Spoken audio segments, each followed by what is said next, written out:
الحمد لله وكفى والصلاة والسلام على رسول الله اما بعد.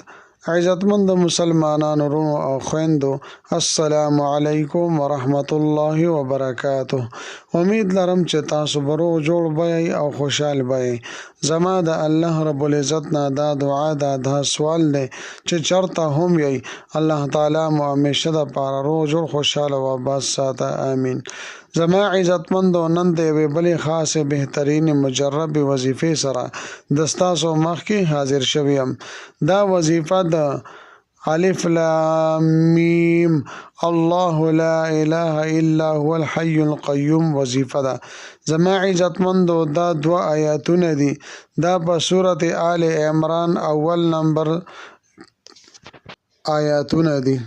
زما عزتمندو، په دې کې اسم اعظم دی، یعنی کله چې اسم اعظم سړی ولولي د دې په ذریعه سره الله تعالی هر قسمه مشکلات او مصائب او تکالیف ختمی، پریشانه ختمی، حاجتونه پوره کوي، ضرورتونه مقصدونه تر سره کوي. نو زما عزتمندو، دا د الله تعالی پاک با برکت نمونو اسم اعظم وظیفه ده. ډیره بهترینه مجرب وظیفه ده، ضروري وکړئ.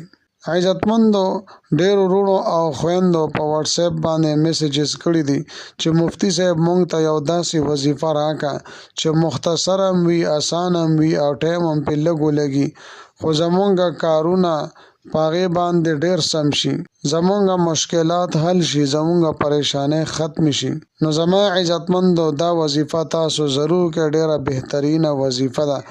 خو زما عزتمندو، پوره یقین او اعتماد سره دا وظیفه کول دي او دې امید سره دا وظیفه کول دي چې ان شاء الله تعالی ضرور به ضرور الله تعالی د دې وظیفې په ذریعه سره چې زه څه دپاره دا وظیفه کوم، الله تعالی به زما هغه مسله حل کوي.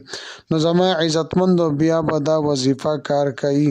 او که چېرې تاسو یقین او اعتماد کمزوري وي په الله رب العزت باندې، نو بیا وظیفې کولو څه ضرورت نشته. زما عزتمندو، که چېرې تاسو یو الف باندې یقین وکئ نو دا غوره او بهتره ده. نو که د یو الف وظیفه هم تاسو وکئ، الله تعالی به ستاسو تمام مصائب او مشکلات ختمی. او که چېرې ستاسو یقین او بروسه او اعتماد نه وي او په دې امید باندې نه کوئ چې الله تعالی به زما مسائل حل کړي، نو که چېرې ټول قرآن مجید ولولئ د وظیفې په طور باندې، نو بیا هم اثر نه کوي، کار نه کوي. زما عزتمندو، استاد صاحب یو واقعه ذکر کړې ده په وظیفه کې. هغه وایي چې یو استاد او یو شاګرد، هغه استاد خپل شاګرد ته سبق ورکو او سبق صرف د یو الف، یعنی الف با تا ثا دې طریقې سره د یو الف سبق ورته ورکو. هغه دغه یو الف یو کاله پورې زوتولو او په دې باندې پریکټس کولو. بیا زما عزتمندو، کال پس بیا راغی، استاد لوی چې جی ما ته ټکي بدل کا، نو بیا والا بے ټکي والا ورکو. پنجابیان اردو والا ورله با وی او مونږ ورته بے ویو پښتانه. نو بیا بے چې کوم سبق ته هغه ورته ورکو. بیا ولوي راځه استاد جی ما تاسو ته روټه کړي، ما سره لوټ شي. کله چې استاد او شاګرد روان دي، نو مخې له ولا سمندر ولا راغو، سینه او دریاب ورته مخې له راغی. نو دا استاد دی شاګرد له وی چې کشته وغیرہ نشته، پس باندې پوری کیږو. هغه له وی استاد جی کشته له ضرورت نشته. استاد د لاس نه ونیو او وی الف الله. کله چې دا وی نو سمندر کې لاره جوړه شو او دې دواړه پورې وتل. کله چې روټه وخوړله او سو وخت تیر شو، بیا واپس راتله. نو بیا هغه شاګرد وی بیړې، نو هغه سره بیړې را پیدا شو او دې دواړه په هغې کې را پورې وتل.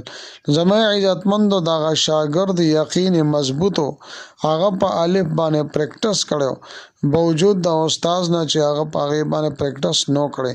نو زما عزتمندو، یقین او بروسه په الله تعالی باندې ساتئ. د الله تعالی په پاک ذات باندې چې هر څه کوونکی یو د الله رب العزت ذات دی. زما عزتمندو، دا وظیفه به تاسو څنګه کوئ، طریقې کار د دې څنګه دی. دا وظیفه به تاسو هغه ټایم کوئ چې مکروه ټایم نه وي. یعنی مکروه ټایم کې دا وظیفه نشي کولای. د قرانګي زنانه په بیماری کې دا وظیفه نشي کولای. اول به تاسو صحیح طریقې سره او دسو کوي، بیا به داغې نه پس 2 رکعات نفل کوي او بیا به 21 پیره درود شریف وایي او بیا به 1100 مرتبه 1100 پیره به تاسو الف لام میم الله لا اله الا هو الحي القيوم کچره جدا جدا وای او که یوځای وای. کچره یوځای وای نو بیا وای الف لام الله لا اله الا هو الحي القيوم او کچره جدا وای نو بیا وای الف لام میم الله لا اله الا هو الحي القيوم. دا به 1100 مرتبه وای. دا غینا پس و بیا 21 پیر درود شریف وای او بیا به الله تعالی په دربار کې دعا د پاره لاس پورته کوي. زما عزتمندو د حروف مقطعات ویل شدا قران مجید کې 2 ځای دي. ځایونه ډیر دي خو چې کم مین مقصد د زمونږه هغه سورته آل عمران ده. لومبانه قران مجید شروع کې الف لام میم ذالک الکتاب راځي او د قرانګه سوره عنکبوت کې مرادي سوره آل عمران کې مرادي. نو چې کوم سوره آل عمران اولنی 2 آیاتونه ډیر بهترین او مجرب عمل له په یو ناس ته باندې په یو ځای باندې به تاسو دا وظیفه کوي او چا سره په دې دوران کې خبرې نه کوي. یعنی اول به او دسو کوي، بیا به 2 رکعات نفل کوي، بیا به 21 پیره درود شریف وایي، بیا به الف لام میم الله لا اله الا هو الحي القيوم 1100 مرتبه 1100 پیره وایي، بیا به 21 پیره درود شریف وایي، بیا به دعا غواړي. زما عزتمندو دا په یو ځای باندې په یو مجلس باندې دا وظیفه کوي. امید لرم چې دا ویډیو دا وظیفه به تاسو ډیره زیاته خوښه شي وي.